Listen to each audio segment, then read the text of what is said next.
어느새 남편, 성호 씨의 퇴근길이 무척이나 길게 느껴졌습니다. 정년을 몇 년 앞둔 남편의 어깨는 그 어느 때보다 무거워 보였죠. 제 마음에도 알 수 없는 불안이 스멀스멀 피어나는 것을 막을 수 없었습니다. 남편은 퇴직 후의 삶을 끊임없이 고민했고 그의 불안한 눈빛에서 저는 수많은 질문을 읽었습니다. 홀로 답을 찾아 헤매는 남편의 모습은 한없이 외로워 보였습니다. 어느 날 저녁 남편은 갑자기 들뜬 목소리로 이야기를 꺼냈습니다. 그의 눈빛은 제가 오랫동안 보지 못했던 생기 가득한 젊은 시절처럼 반짝거렸어요. 마치 다시 꿈을 꾸는 소년 같았습니다. 요즘 무한리필 고깃집이 대세래. 사람들이 줄을 서서 먹고 돈을 쓸어 담는다고 하네. 뉴스에도 맨날 나오더라. 불경기인데도 무한리필은 정말 잘 된다고. 남편의 이야기를 들으며 제 머릿속에는 불안감이 더 크게 다가왔습니다. 우리 부부에게는 과거 몇 번의 쓰라린 창업 실패 경험이 있었거든요. 그때마다 겪었던 경제적 고난과 가족 간의 갈등은 저를 무척이나 조심스럽게 만들었습니다. 하지만 동시에 남편의 반짝이는 눈빛을 보니 제 마음속에도 희미하지만 설렘이 피어났습니다. 이번엔 정말 다를 수 있지 않을까? 하는 작은 희망이었습니다. 남편 성호 씨가 다시 웃을 수 있다면 그 생각에 저는 용기를 내어 남편의 새로운 도전을 묵묵히 응원하기로 결심했습니다. 이번에는 꼭 성공해야 한다. 라는 간절함이 피어오르고 있었습니다. 성호 씨는 주말 내내 식당 자리를 보러 다녔고 어느 날 꽤 넓은 건물을 보여주며 활짝 웃었습니다. 여보, 어때? 여기 정말 괜찮지 않아? 이 정도 규모는 되어야 손님들이 편하게 오시고 돈을 크게 벌 수 있지 않을까? 그의 확신에 찬 목소리와 눈 속에 흘러나오는 열정에 저는 더 이상 불안을 내색할 수 없었습니다. 이젠 제가 남편을 굳게 믿고 지지해 줘야 할 때라고 생각했습니다. 이것이 우리가 다시 일어설 기회라고 애써 스스로를 설득했습니다. 결국 우리는 대출부터 지인들에게 빌린 돈까지 무려 3억 원의 거금을 마련했습니다. 이 돈으로 정말 새로운 시작을 할 수 있을까? 이번에는 반드시 성공해야 한다는 압박감이 제 가슴을 강하게 짓눌렀습니다. 본격적인 창업 준비가 시작되자 남편은 매일 새벽부터 밤늦게까지 뛰어다녔습니다.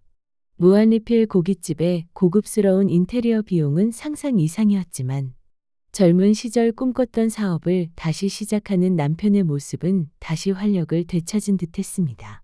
저도 덩달아 설레고 행복했습니다. 이번만큼은 정말 잘 될 것 같은 막연한 기대감이 부풀어 올랐습니다. 가게 문을 활짝 열었을 때 손님들이 행복해하는 모습을 상상하며 밤늦게까지 메뉴판을 만들고 전단지를 디자인했습니다. 드디어 가게 오픈 날 예상했던 것보다 훨씬 더 많은 손님들이 찾아와 주셨습니다. 테이블마다 고기 굽는 소리와 행복한 웃음소리가 시끌벅적했습니다. 저와 남편은 눈코 뜰 새 없이 바빴지만 얼굴에는 행복한 미소가 끊이지 않았습니다. 그 순간만큼은 정말 세상에서 가장 행복한 사람들이었습니다. 우리가 드디어 해냈어. 정말 잘 될 거야. 이렇게 손님들이 좋아하는데 망할 리가 없지. 남편은 흐뭇한 표정으로 제 손을 꽉 잡았습니다. 그의 손에는 따뜻한 온기와 함께 무한한 희망과 자신감이 느껴졌습니다. 하지만 핑크빛 기대는 그리 오래가지 않았습니다. 겉보기엔 손님이 늘 북적이는 듯했지만 사업의 구조적인 문제점들이 서서히 우리를 옥죄어 오기 시작했습니다. 이 행복이 얼마나 위태로운 것이었는지 그 당시 우리는 미처 깨닫지 못했습니다. 알 수 없는 답답함과 함께 불안감이 또다시 저희 마음속을 파고들기 시작했습니다. 오픈 초기의 열기는 한두 달이 지나면서 서서히 식어갔습니다. 여전히 가게는 손님으로 북적이는 듯 보였지만 남편과 저는 점차 의아함을 느끼기 시작했습니다. 왜 이렇게 바쁜데 돈은 남지 않는 걸까? 밤늦게 장부를 다시 들여다보니 높은 원가율이 우리의 발목을 잡고 있었습니다. 무한리필 특성상 1인당 고기 소비량이 많았고 사이드 메뉴 지출까지 합쳐지니 원재료비 지출이 상상을 초월했습니다. 남는 고기를 폐기할 때마다 제 마음은 찢어지는 것 같았고, 저게 다 돈인데 라는 생각에 알 수 없는 화가 치밀어 올랐습니다. 아무래도 재료 원가율이 너무 높은 것 같아. 손님들이 이렇게 많이 먹는 줄 몰랐네. 남편이 한숨을 쉬며 말했습니다. 개업 초의 자신감은 온데간데 없고 깊은 피로와 당황스러움만이 남아 있었습니다. 뉴스에서 듣던 이야기가 우리 현실이 될 줄은 꿈에도 몰랐죠. 매일같이 신선한 고기를 대량으로 들여와야 했고, 재고가 남으면 폐기할 수밖에 없는 구조는 원가율을 더욱 끌어올렸습니다. 엎친 데 덮친 격으로 주 거래처와의 갈등이 시작되었습니다. 고기를 납품하던 유통업체는 어느 날 갑자기 터무니없는 단가 인상을 통보했습니다. 며칠 전 새로 계약한 곳이었는데 뒤통수를 맞은 기분이었습니다. 아니, 이 양반들이 미쳤나 봐. 계약서 사인한 지 얼마나 됐다고 단가를 올린다는 거야? 지금 고기 상태도 영 시원찮은데. 남편은 전화기를 붙들고 핏대를 세웠지만 당장 고기를 공급받을 대안이 없어 이러지도 저러지도 못했습니다. 대량 납품업체의 횡포에 우리는 그저 당할 수밖에 없는 관계일 수밖에 없었습니다. 남편은 억울함에 밤잠을 설치며 괴로워했습니다. 설상가상으로 손님들과의 갈등도 잦아지기 시작했습니다. 몇몇 손님들은 무한리필이라는 점을 악용해 과도하게 음식을 남기거나 비매너적인 행동으로 다른 손님들에게 불쾌감을 주었습니다. 셀프바를 전쟁터처럼 어지럽히거나 심지어 음식을 훔쳐가는 듯한 행동을 하는 손님들도 있었습니다. 손님 죄송하지만 그렇게 많이 남기시면 환경 부담금이 발생할 수 있습니다. 제가 조심스럽게 말씀드리면 돌아오는 것은 무한리필인데 내 마음대로 먹겠다는데 무슨 상관이냐 는 싸늘한 불평이었습니다. 만취한 손님이 시비가 붙어 경찰까지 출동하는 일도 있었고 술에 취해 난동을 부리는 손님을 말리다가 남편이 밀쳐져 다치는 일도 생겼습니다. 이런 일들이 잦아지면서 지친 직원들은 하나둘 떠나갔습니다. 인력난까지 겹치자 우리는 몸과 마음이 모두 피폐해졌습니다. 매일매일 너무나 지쳤습니다. 테이블 회전율이 낮다는 문제도 심각했습니다. 손님들은 본전을 뽑으려 2시간 가까이 자리를 차지했고 아이들과 함께 온 가족 손님들은 특히 여유롭게 식사를 했습니다. 피크 시간에 손님들을 돌려보낼 때마다 남편은 가슴 아파했습니다. 새로운 손님을 받지 못하니 매출은 한계에 부딪혔습니다. 가족 단위 손님들이 많아 주류 판매도 거의 없었고 저렴한 가격에 외식하러 오는 곳이라 사이드 메뉴도 거의 주문하지 않았습니다. 마진율을 높일 방법이 없었습니다. 가게를 운영할수록 고정비 부담은 산더미처럼 불어났습니다. 70평이 넘는 대형 매장이었으니 임대료, 세금, 관리비 그리고 가장 큰 비중을 차지하는 인건비까지 높은 매출을 달성해야만 유지되는 구조였습니다. 잘 되는 것 같은데 남는 게 없다는 말이 현실이었습니다. 몸은 몸대로 힘들고 마음은 마음대로 초조하고 불안했습니다. 남편은 얼굴이 갈수록 헬쑥해지고 눈 밑에는 다크서클이 깊게 드리워져 있었습니다. 저는 그런 남편을 보며 또다시 외로움과 미안함에 시달렸습니다. 우리 남편의 인생 이막을 응원했던 제가 남편을 이렇게 만든 것 같아 죄책감마저 들었습니다. 이렇게 장사해서 언제 본전을 찾을까? 이자 내기도 빠듯하다. 정말 사람들은 돈 많이 버는 줄 아는데 우리는 한 달 내내 고생만 하고.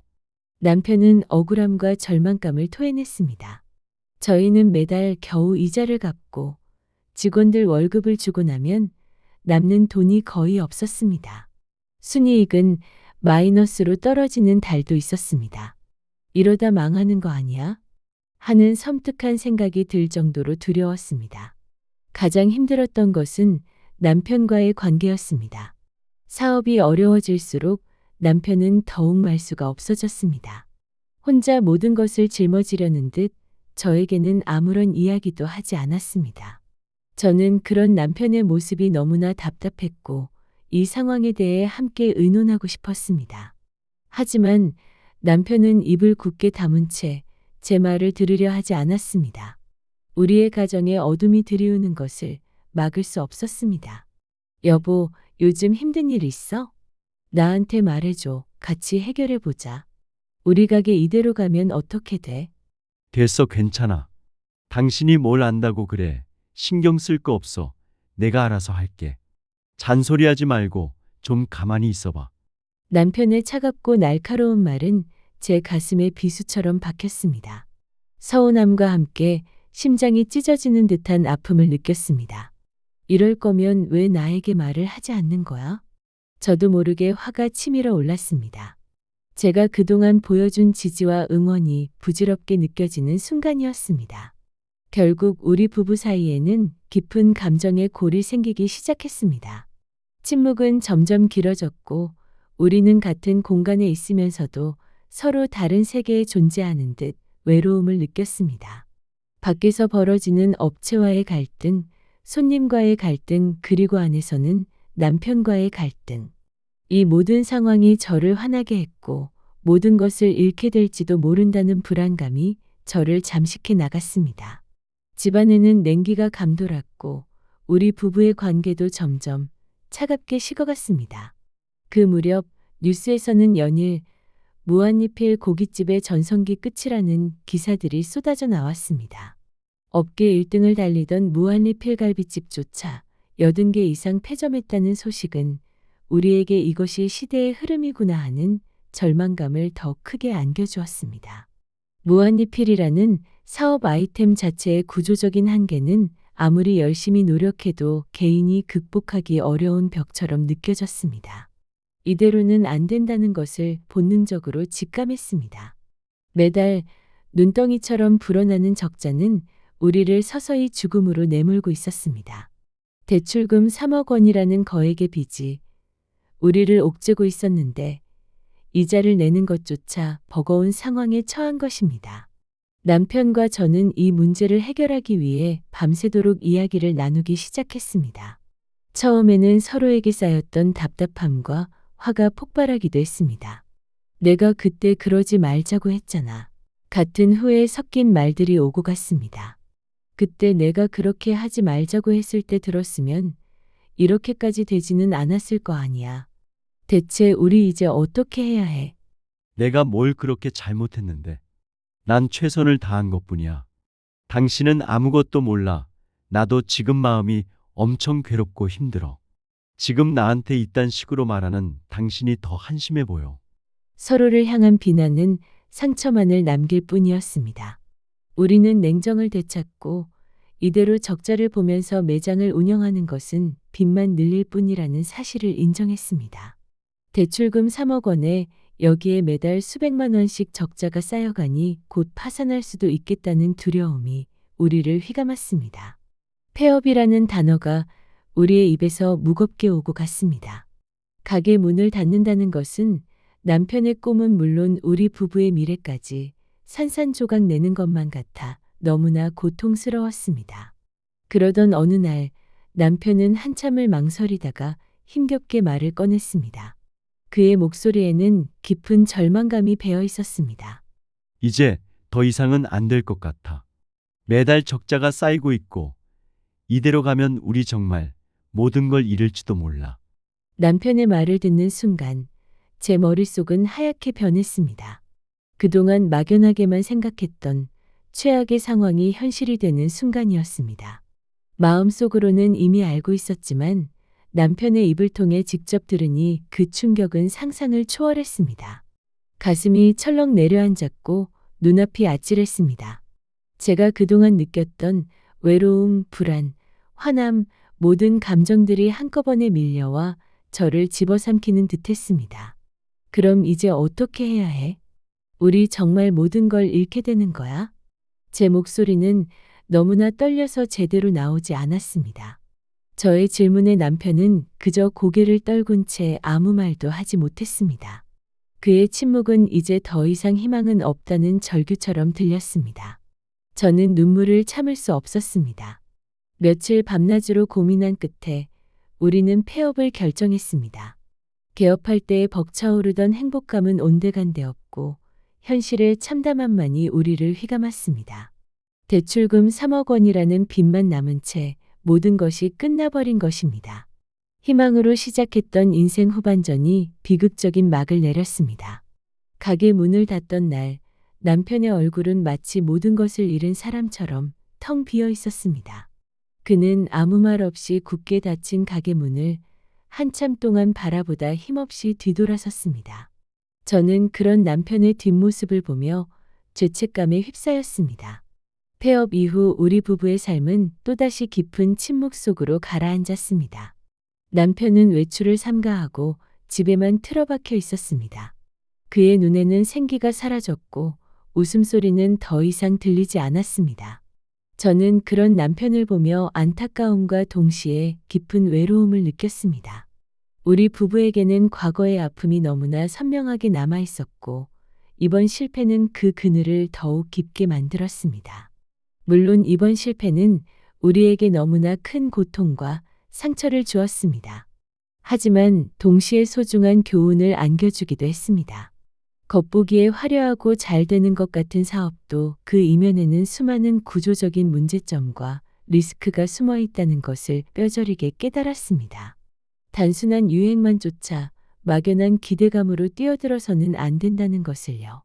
모든 사업에는 철저한 시장 조사와 수익성 분석, 그리고 최악의 상황을 대비한 계획이 필수적이라는 것을 배웠습니다.